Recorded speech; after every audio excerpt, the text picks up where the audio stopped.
already know what time it is. It's your boy DJ Richie Skye back with some tea, interviews, recaps, and more. And be sure to check the links in the description of this video for trips, for books, one-on-one sessions, and more. Now let's get into the tea.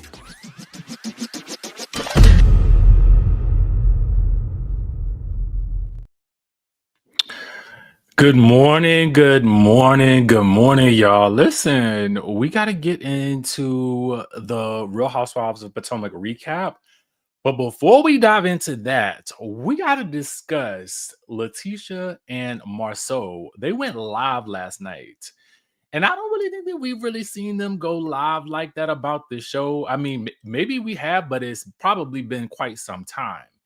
And we're gonna cover the live, but we're not gonna cover the entire live. We're gonna go through the parts that I feel like were the most relevant. I managed to cut those parts out of the entire live, but you can find the entire live on their joint. Like they tagged each other on the Instagram, so we'll get into that.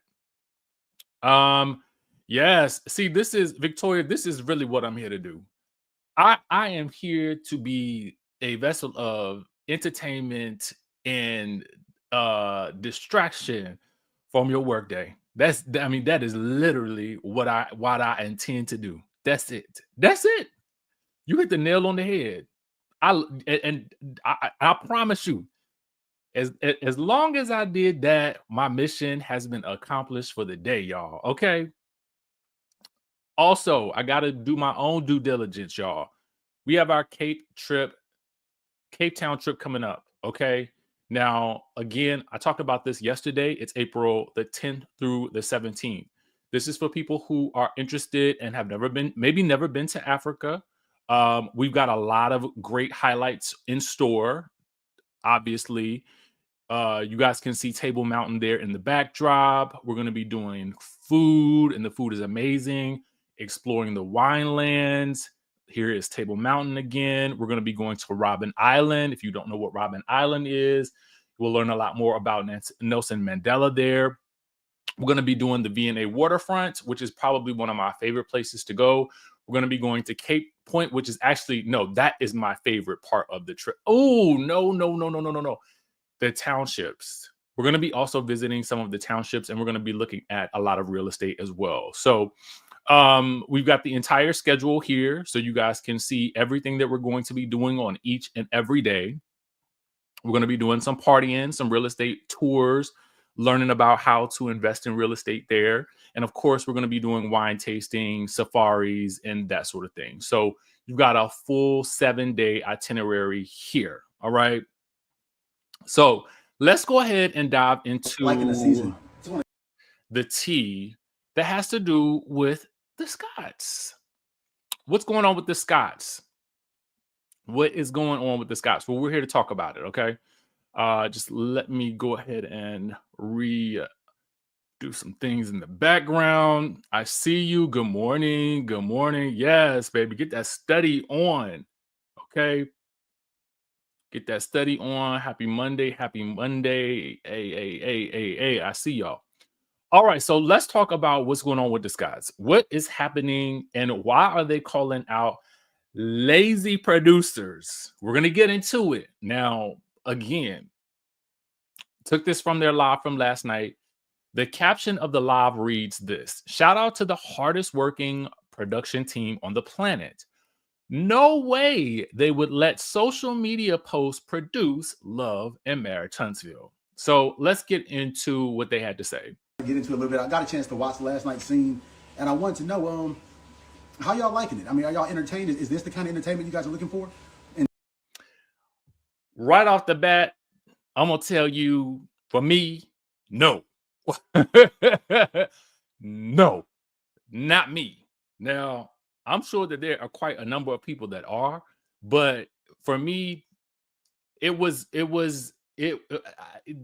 an element to it that I was just kind of like, I don't feel like I signed up for this aspect of reality TV. Okay. It just didn't feel good to me. And I actually had to really pray about whether or not I was going to recap the show or not. But then I decided, do your job, Negro. And so I did. Okay. In terms of, I just watched, the last couple minutes of it between us and Martell. Come and sit down. Is this what you guys are? This what you came to see? Is this what you came to see, baby? Is that what love and marriage, the African American couples revitalizing their community? Well, is that what you came to see? Okay, so Christine, elaborate on what you mean by the show is getting boring. Do you mean that it is in some way, shape, or form like repetitive to you?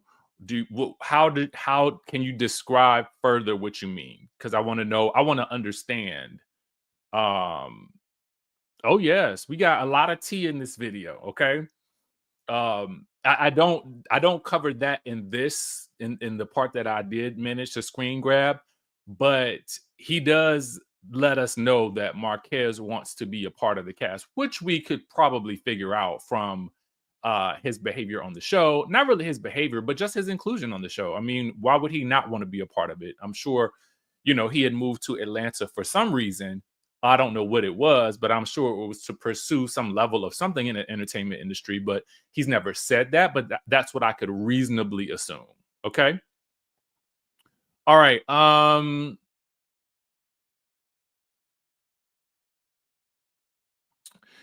Pretty Brown Eyes says, good morning, DJ Richie. It's very rich that they call out lazy producers, but the entire last season was based on social media and the millimeters. Shaking my head.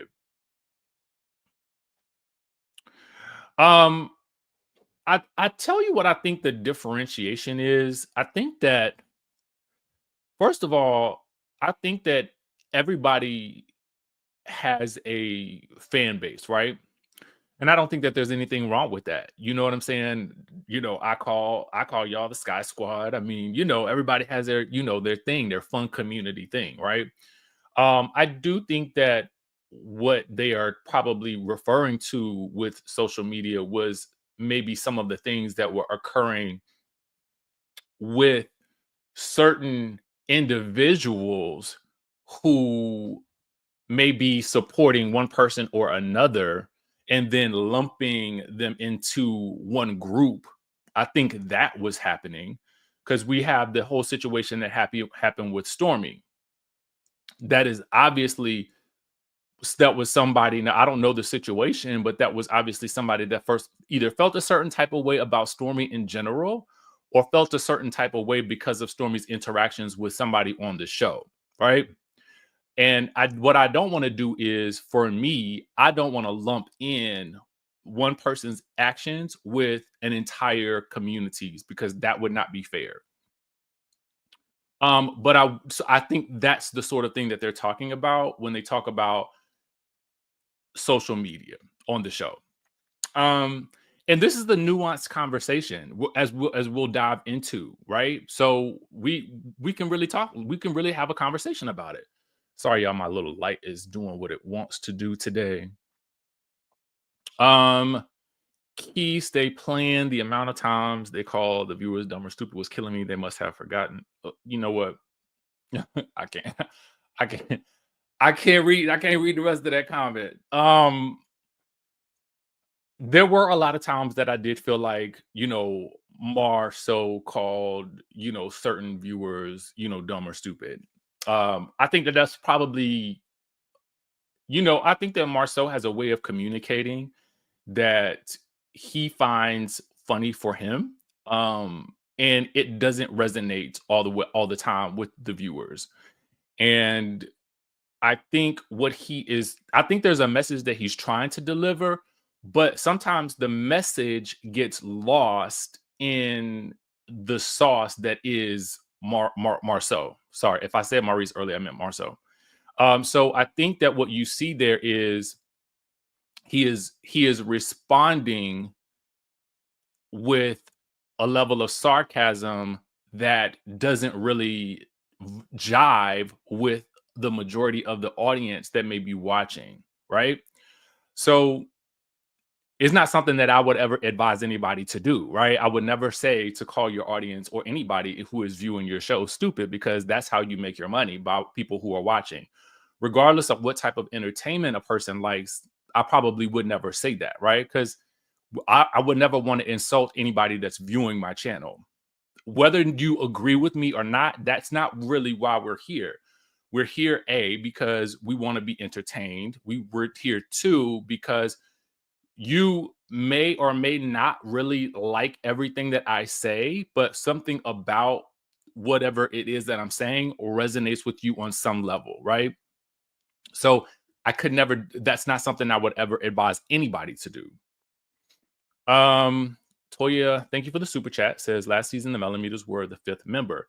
The story had to be told or the season wouldn't have made sense.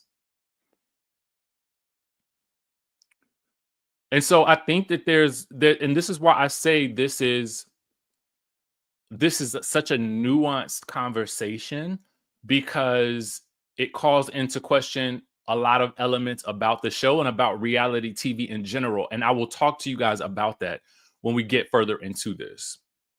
This is why we're asking these questions, because we're getting ready to start back filming next season. And after watching last night's episode, we was like, are we on the right track? Like, we want to make sure that when we start back filming next week, we're really catering to our fan base. We was like, is this what the people came to Love and Marriage Huntsville to see? Like, I know. This is what goes on. And we've been doing, this is going to be with our 10th season now. And it took us a little bit, I'll say 2 seasons to catch on. But right away, right when we start filming, because we're about to start filming coming up this next week. Right when we're about to start filming for a new season, on comes the social media bullshit. Okay? On comes people that just, and traditionally, and I'm saying the Holtz because it used to be Melody and Martell. Now I kind of feel like it's more Martell. This is not a slander. This is just what happens. You guys can go back and look at it. You can say, right before we start filming, we start getting a lot of influx of bullshit on social media, right? And so we're like, what's going on? What's going on? And then what we noticed is we start talking about that bullshit, right? And so it's like, damn. So now another season's coming up and we're looking at it and I'm looking like, I don't know about y'all, I don't have a lot of fun filming dumb shit.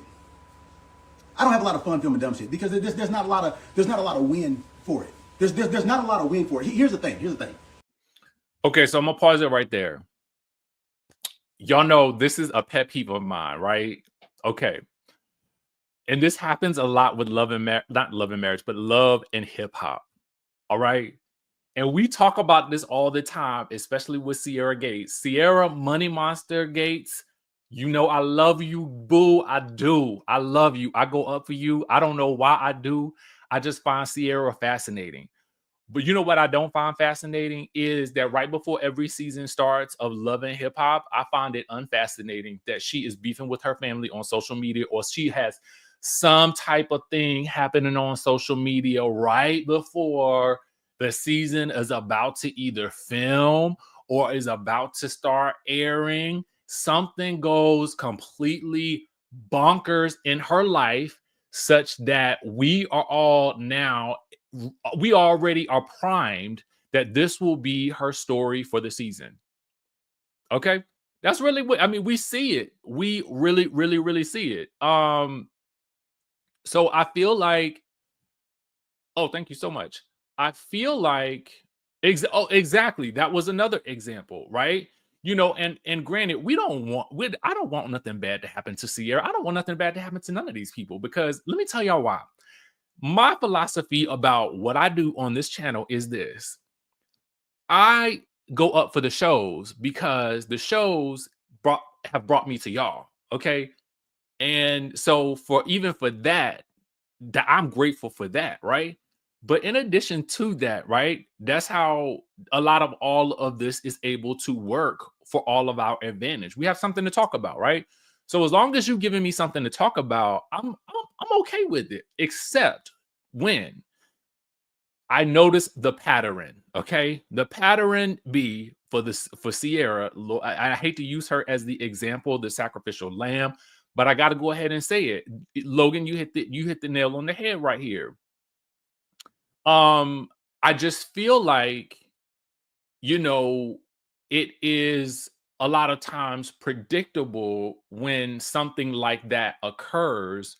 And I think that is what he is talking about. So we'll get into the lazy producing of it all in just one second. But that is a part of it's a pet peeve of mine when I start to see every season the same people do the same things. And I'm just giving you an example of a character on a show that typically does something like this. You can call it coincidence, but when it happens 85 times, I mean, I'm being facetious there, but when it happens a lot, you begin to see that, right? Number one, guys don't go back and forth. That's the thing. All right. If you live in anywhere in Negroville, USA, or you know about African American men and the crime rates or men in general in the conflict, men don't traditionally go back and forth without something escalating, right? And they certainly don't do it week in and week out, week in and week out. So that's not a thing that is going to be something I want to engage in, right? And especially not when you're doing a TV show. This is work for us, right? And it's not real. It's not real. I mean, we're saying like, just think about this when we were filming, and they're like, you can let somebody disrespect your wife. Like, guys, this is not fucking real. Like, you're not in danger. Like, no one's in danger. Like,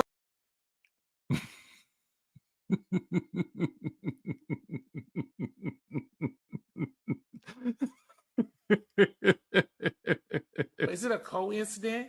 Is it a coincidence? I ask you. Is it a coincidence? Is it a coincidence? Is it a coincidence? I ask you. Is it a coincidence? I had to. I'm sorry.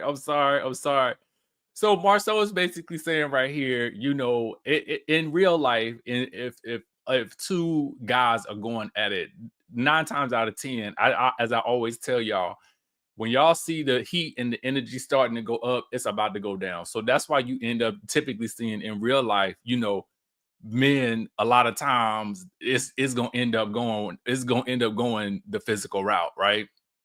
So you will a lot of times the women on like a show like I think Married to Medicine, they will really kind of overly state this, that if the men get involved, then it's going to turn into something else, right? I don't know. Listen, you can't forget about that leg tattoo, man. That leg tattoo was whoo. like what can you really do besides go to jail? Like, what can you really do? What can you really do? So he's talking about the scene where Martell called Latisha slow. He's like, really, what am I supposed to do in that scene, right? When basically the gist that I'm getting from this conversation is, outside of filming this show, he and Latisha would never be in a situation with Martell. That's what I am getting from this discussion. Shut up. They're not going to shut up. You're gonna have to physically make them shut up. And after you physically make them shut up, what's gonna happen? That's an assault charge. All right? Well, the content is real. Someone asked like how much of the content is real. The content is real. No. That's not true. That's not true. There's never a situation outside of cameras around us that you and I would be sitting next to Martell. So this gets into see, this conversation is difficult for me, right? Because again, it's almost like alleging that. Well, I don't want to use that example because I know kids, some of y'all watch this and y'all got the kids with you. So I won't use that example. But I think y'all know the example that I'm going with. There is an element of reality TV that we all want to feel like is like somewhat real, right? So there's 2 things that he's saying here. One, he's saying it is not real that I would be in a situation with Martell after the things that have occurred because I don't want to be around him. The only reason that I'm here, which is the not real part, is that I'm being paid to be here. You understand what I'm saying? Boom.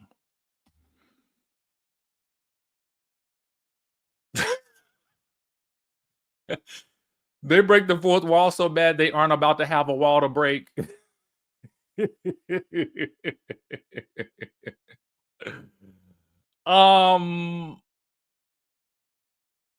Basically, we're compensated to be around. I mean, he goes on to distinguish several people that they're usually around, but Martell is not one of those people. No. Guys, we don't have cameras around us. When we go live at Black, when we go live at Games, when we go live anywhere else, you never see that. were going to be these just regular old backups, right? Because they never showed our stuff, whatever. So y'all did not start seeing any of our success till we showed it on social media. And so the narrative is, the only way we can steer the narrative is, one, to appeal to you guys, to say, hey guys, is this what you want to see? Right? But the irony of this is that this is again where we have a nuanced conversation. They really don't want to this is hard, right? Because in one breath you're saying I don't want to show that is based on social media. So the only way I can actually get my story out there was through social media, right? So it's a cyclical thing. So how do you ignore the social media? Can you ignore it? I mean, I think that's what we are today in general, just with reality TV in any way. The social media will impact the show. And if you want the show to, if you're trying to impact the direction of the show, they have come to social media to do it. So again, it's a cyclical thing. I'm just trying to look at it objectively. Right. Second is to appeal to you guys, is doing stuff like this live right here, which tells you the real from the fake. Right? The reality of my response to social media is we ignored it. We did not have a response. We kept pushing with our live. That does not matter to us. Okay. I will tell you that was from a PR perspective, it was the smart move on their part to not react to that. The fake is if we're forced to be in a scene where we have to act like we have some kind of response. We don't have a response. Now, if that just costs us 4 or 5 scenes, fuck it. It is. It is what it is. But the bottom line is we're above that. Here, and guys, just journey with me through this analogy real quick. I compare going back and forth with Martell with me walking down the street and seeing basically what he's saying right here is if him filming a scene with Martell is the equivalent of him seeing some person walking down the street covered in nastiness. I mean, I just had to cut it out. That says something offensive to me, trying to provoke me to fight. No, I don't want to fight you. I don't want to touch you. I don't want you around me. I don't want to share space with you. If you can say something and I can ignore it and go about my day because I actually have shit to do and let you sit over here in your shit, then that's fine. But there's nothing about that. There's no gain for me, right? There's literally, okay. If I sit down and me and Kimmy go back and forth, that's the exchange of wits. If I sit down with Reese, with anyone, I mean, I'm not gonna go against my wife, but if I sit down with anyone else on the show and we have a debate or whatever, then I'm okay with that because that could be a positive win for me or whatever. I'm gonna battle Martell and wits. What do I gain from it? What do I gain from a competition with Martell? Name one thing I get. Nothing. Is Coonan.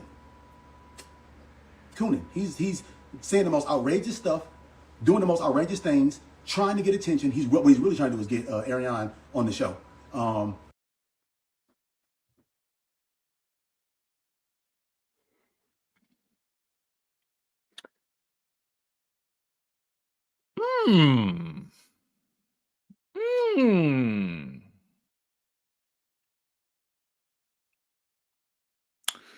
Would y'all want to see Ariane on the show? Do you think that that's what Martell is hoping for?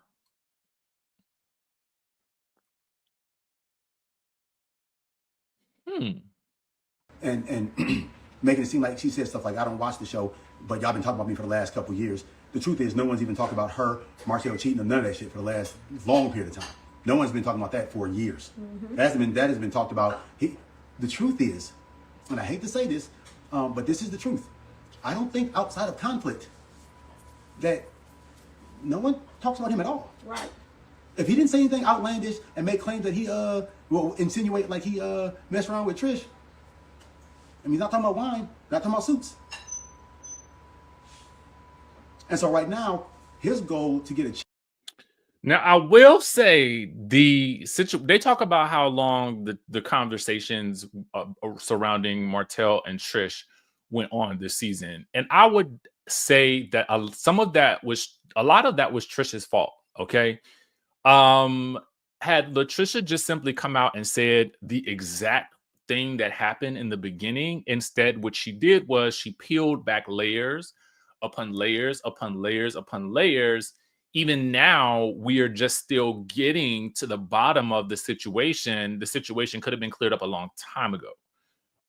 So I do feel like that was the more interesting story for Martell. But what he did say, something that I felt like was also very true, is we did not see anything about, his wines, or we did not see anything about the suit collaborations.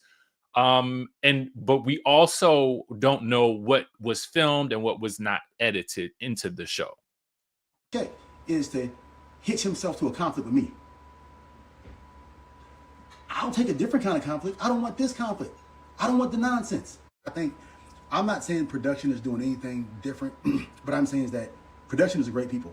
I'm just talking about me. And if I was a lazy producer, then I wouldn't investigate people's lives, try to figure out what they're doing, how that interfaces with each other. I would just look on social media and basically let the first few episodes write themselves and just follow it. I call it following the reel, even though I'd have to recreate the reel. And the truth is, if I was a lazy producer, I wouldn't care because I'm still getting paid, whether the show sells or not. I get paid by the hour. Okay, so here is where things get really interesting for me. Okay. Let's circle back to what I said earlier about the Sierra of it all, okay? Now, it's 11:11, y'all. Make a wish, okay? Make a little wish. Woo! Made my wish. All right, so listen.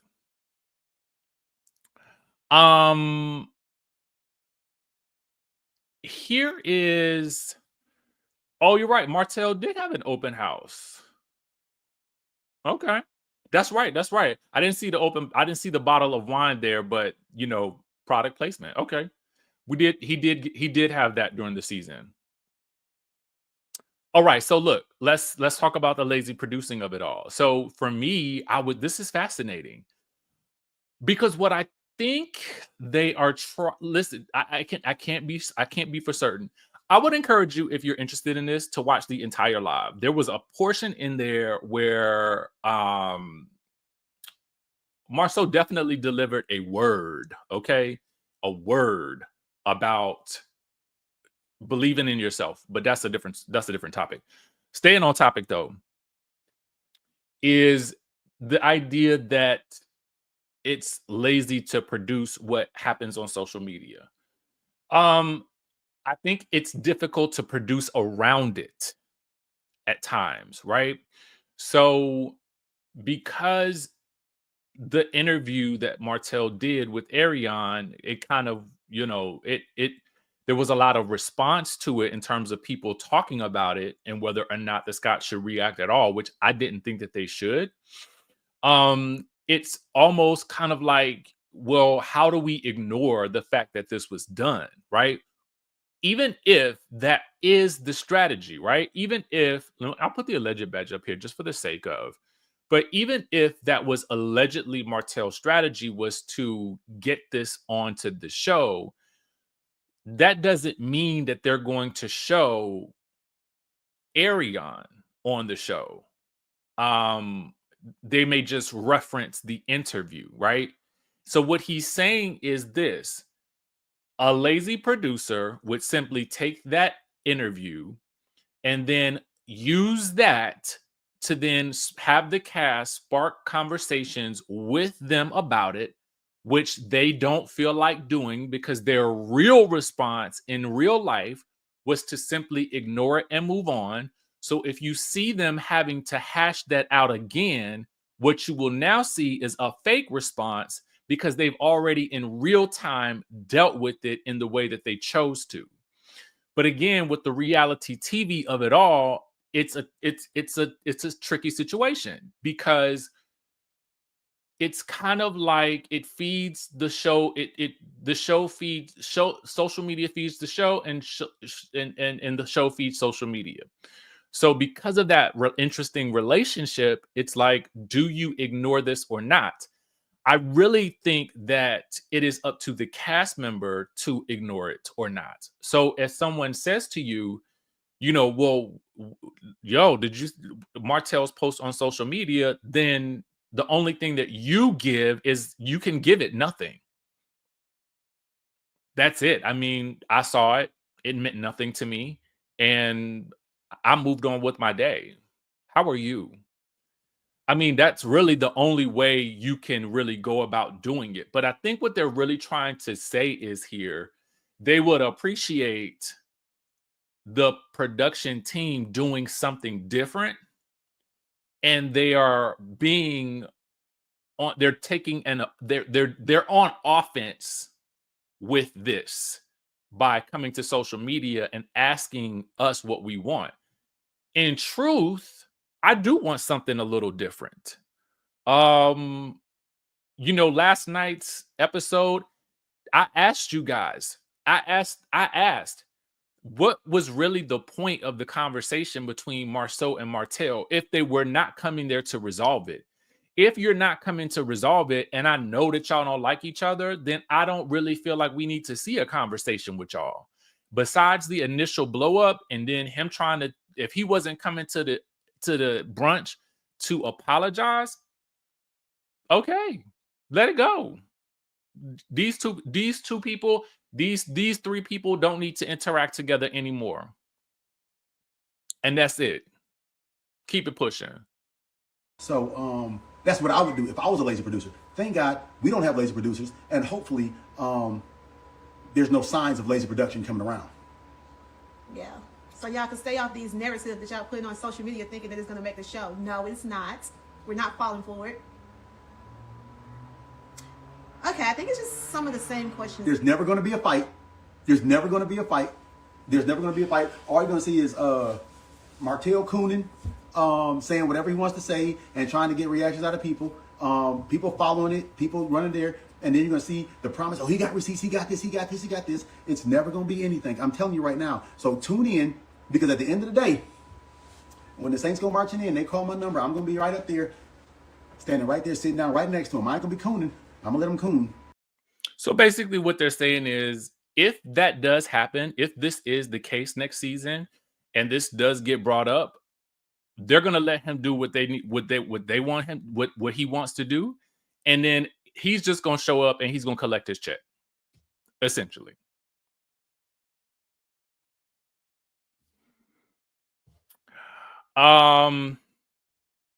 So it at this point, it's I don't really know what the answer is. I don't know what the right thing is. I think it'll definitely be up to, if they're starting next week, it's up to, all of them to sort of figure out, where do we go from here. I think that the last time we were told, or we heard, that there was a sit down ponderosa with the entire cast about what needed to be done, we ended up with a brilliant season about the Black Business Expo. So if then there's another ponderosa about direction, and we end up with something as compelling as what we saw with the Black Business Expo, then I do think that the show will be better off for it. That's just my opinion. Okay. My opinion. All right. So we have effectively beaten that horse. I want to talk about now. Listen, I am campaigning actively for Nene to return to the Housewives of Atlanta, and it looks like we may be one step closer. Nene leaks, tells Tamron Hall, because speaking of Sierra Gates, her and Sierra Gates were on the press tour to promote their new podcast. I mean, they are going all out for this, which I think is very, very smart, right? Very, very smart. Get all that press. So Tamron Hall asks about, would you ever basically go back to Housewives, right? And so I'm interested, and here's Nene's response. If the Housewife franchise called, would you be able to put the past behind you? Yes. And go on? Now, I took that yes to me. Yes, yes, yes, yes. Give me the money. Give me the money. Give me the money. Give me the money. Show me the money. Okay. Show me the money monsters. Okay. Okay. So, first of all, if they called, I would answer. Yeah. I would need to hear what they have to say. We have put a lot of things behind us that some people know, some people don't know. Like them lawsuits behind you. We've ended all of those things. We've moved forward. I'm doing some things with NBC. I will be on the after show for the Oscars. Yeah. I will be. Okay, so again, another good sign. She's building that working relationship back with them slowly. Okay, this made my Monday. I'm not even gonna lie to you. This made my Monday. This made my Monday morning. Okay. Let's continue on. Be doing that. We have our relationship. We're kind of dating slowly. Oh, Let me tell you something, y'all. This is music to my ears. This is music to my ears. This is music to my ears. Slap her right on the traitors now. Okay, now that would be the perfect introduction back to, but you know, they will be gunning for her first because they be gunning. Let me tell y'all something. I don't want to give away too much, but the way they are gunning for these housewives on this show, and in my mind, I don't mean no harm, but I don't know who half those other people are. So when they be getting rid of the housewives, I'm like, do y'all want us to continue to watch this show? Because I don't know the rest of y'all. I do not know the rest of y'all people. So yeah, we'll see what happens, but I don't know. I wonder if I went back over there, would they all beat me up? No. Okay. No. All right. So now that we have gotten some really, really, really good news, let's talk about what I felt like was a really, really solid episode of Potomac. Let me tell you what I mean by solid, right? I feel like last night's episode of the Real Housewives of Potomac was like an episode of old school Housewives. There was nothing really really new to gain from it. Outside of a couple of different things, but I did feel like we got some entertainment. Like I was pleasant when I was watching it. I was just pleasantly watching. I chuckled a couple of times. There was really no big reveal in last night's episode to me, to be honest with you. I did feel like this was an episode that actually kind of solidified what we had talked about yesterday with Wendy, Dr. Wendy really, really showing up as the housewife that is doing a lot of the work. Whether it's her shady confessionals for, you know, the girls copying her style, which she's also made a post about on social media, or I just kind of feel like, I don't know. I felt like she has been delivering from asking Kay about the lawsuit that the countersuit that Deborah is involved in with Kiana. I felt like Kiana, I think the reason why they made her a champagne flute holder is because she has opened up so much about her relationship with Greg. Although I don't know. I do feel like Kiana's relationship with Greg is very interesting to me because on camera, he seems to weigh her down. But what we're told is that he was her sort of protector when she was going through the situation that she went through with Deborah and the glass. So I think I have a better understanding of their relationship, but he doesn't really show up that way on camera.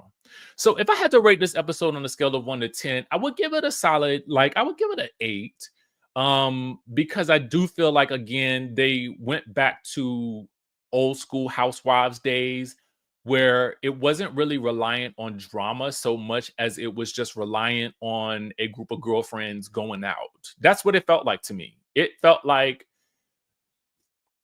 a group of girlfriends in Panama. Girlfriends in Panama. They could have just called it. They could have just called this show this season "Girlfriends in Panama." Girlfriends doing things. Girlfriends playing Clue. Okay, really, that's about it. So, this is season 9, episode 14. It's called Red, White, and Smooch because they are celebrating the 4th of July in Panama.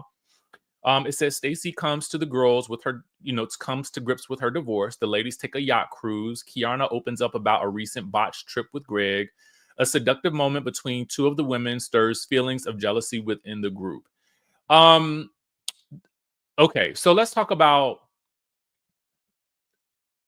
Stacey of it all. I felt like that was, it was nice of her to open up about, her relationship with the girls. We did see Mia give what I felt like a more genuine apology to Giselle.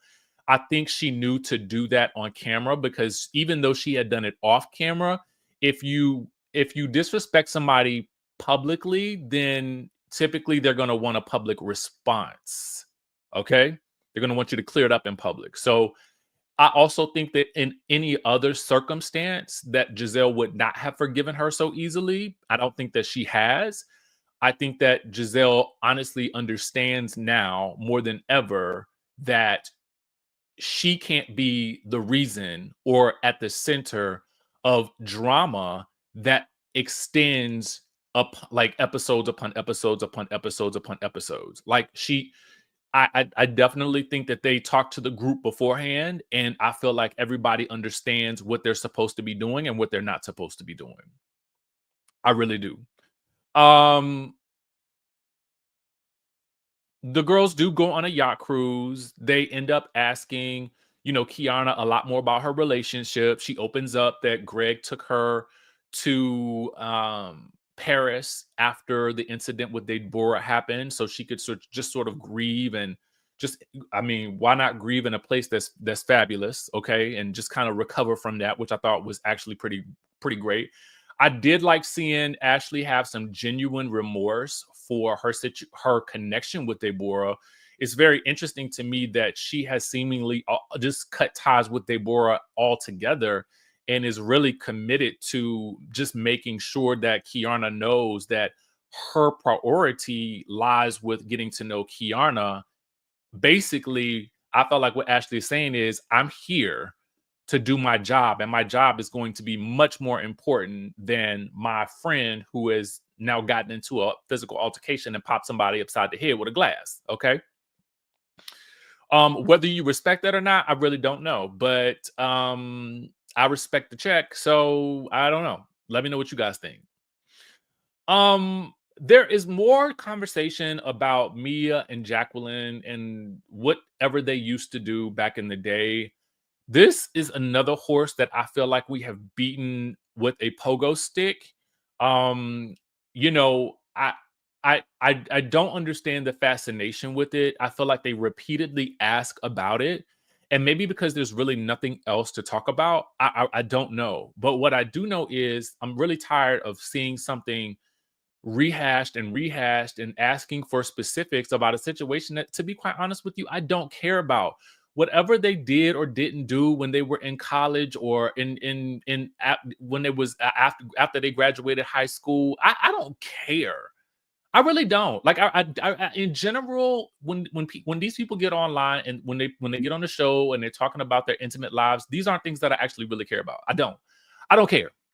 Don't care. Don't make me no never mind or no nothing unless you're doing something on screen. Now, let's talk about what they did on screen. Ashley, as the girls are getting ready for dinner, rolls up into the bathroom with Jacqueline. And they have this little lustful moment. It's like, oh, you're so sexy. Ooh, why haven't we, had a little smooch? Now, girl, I'm like, girl, Ashley, now won't you just talk about you wanted to smooch your new boyfriend? Girl, what? I mean, okay, maybe they're not exclusive. So and maybe she done already set the rules and parameters. But as we see this scene play out, I know immediately that it is really only meant to make Mia jealous, which I think is faux jealousy, because I don't really think Mia is really all that jealous of this situation, because I don't think that the kiss was that much of a kiss for anybody to be jealous about. That's the same kind of kiss on the lips you see people when they greet each other out or something like that. Y'all know it's people out there that like to kiss on the lips or kiss on the cheek or whatever, y'all. It's the people greet each other all type of different ways. And to me, that kiss, the way they tried to like play it, it really won't all that to me. Like, if y'all was gonna do it, okay, if you was gonna do it up in the bathroom like that, stick your tongue down that throat. You know what I'm saying? Like, I mean, I'm just saying, give me something to really talk about, okay? Because I didn't see not nay tongue slide down nobody's throat. And I know I'm talking real nasty for somebody, and hopefully the kid's not around. But I'm just simply saying, if you're gonna do it, then do it. But this look, okay, hi, that was so fun. Oh my God, your lips are so soft. Like, that ain't giving me nothing. Okay, nothing. Okay, you want to give me something? Okay. I mean, like, do it. Like, wrap your arms in a warm embrace. Give me something to talk about, something to write home about. I don't know. It was just kind of like much ado about nothing, to be honest with you. I think the biggest thing that I thought was hilarious was Karen's commentary about it. I was Man, Karen was reading them in that confessional. Like, I mean, she was on them like white on the rice. Okay. White on the rice. So, there's more conversation about all of this at dinner. Mia gets allegedly jealous. I don't think she's jealous. I don't really think she's jealous at all. I just think it was just a little fun thing to do at dinner. Because again, I mean, there was really nothing to really get into, except for the next day. Now, the next day, what they do is they do a flashback through this scene of, okay, we made, Karen has skipped breakfast, so because she didn't feel like hearing no more about, the all the kissing and hugging. And so, there was a moment, I guess, where Wendy had told, Jacqueline to call her man. I don't know if they together or not, and tell him that she kissed Mia and Ashley. I'm pretty sure he don't really care. I mean, it was given. I mean, okay, girl. Then I don't even, something else happened, and it won't really much to me to even remember at this point. I do think that there was a big conversation about Mia and her kids and whether or not she should be going home to see her kids after the situation with Gordon. I tend to think that that's a personal choice because she also has a kid in Atlanta. So where she chooses to go after she's found out that her kids are secure, it ain't really, I don't think, any of their business. But it is Housewives 101 to critique each other as mothers. Okay. This has been something that we've all seen. If you are an old school Housewives fan, these were the types of discussions that some of the ladies used to be having on some of the shows, right? Like, Phaedra, why don't you know your due date?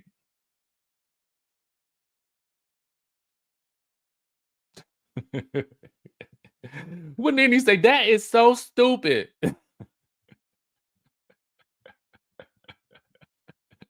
Oh God. So again, for me, that's not for me to critique whether or not she should be going home or she should be going to Atlanta. She said she had a soccer game to go to or something like that. I really don't know. So who am I? So that really kind of goes nowhere. I think what we're really going to be getting into is this whole situation with this paternity test next week. I think next week is going to be probably the start of the action that takes us through the end of the season. And I think that's really going to be that.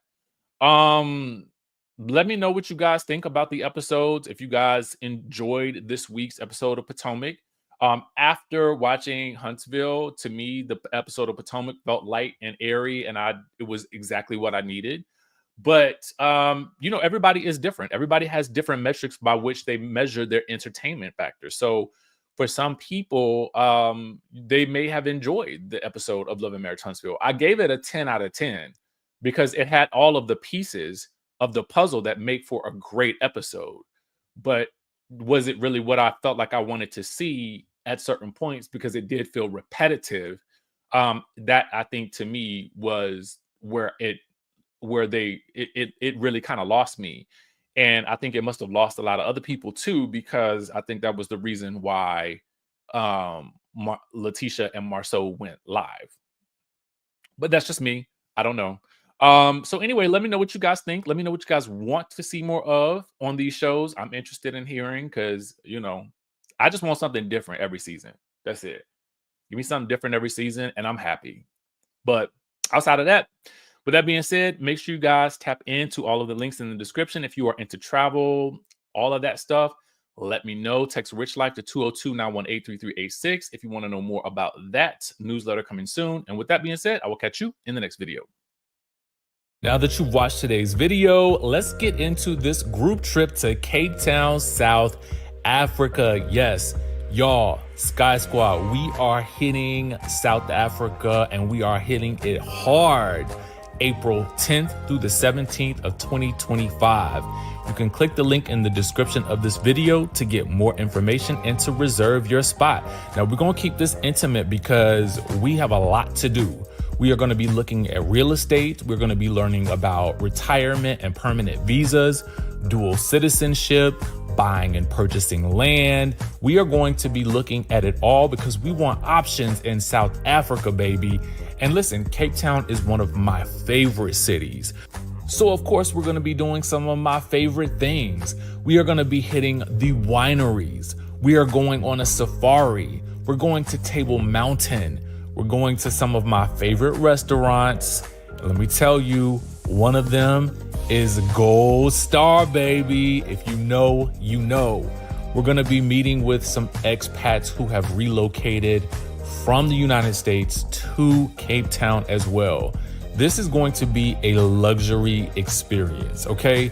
So we're talking doing the absolute most. So if you've ever wanted to go to Cape Town, South Africa, but maybe you didn't have the group to go with, maybe you just didn't have the right people that wanted to go and experience it with you, this is an opportunity for you to come with us. Now, I only have about 10 to 12 spots available. Yes, because again, I'm trying to keep this thing intimate, and I know that what type of experience I want it to be. So get in while you can, y'all. Trust me, in 2025, we are going to be needing all the options that we can get. And I am going to do my utmost to bring us the most that we can possibly get in and out of the country. So come with me to South Africa. The group trip is going to be lit April 10th through the 17th. Go ahead and click the link in this description of this video so that you can reserve your spot today. Cape Town, South Africa awaits.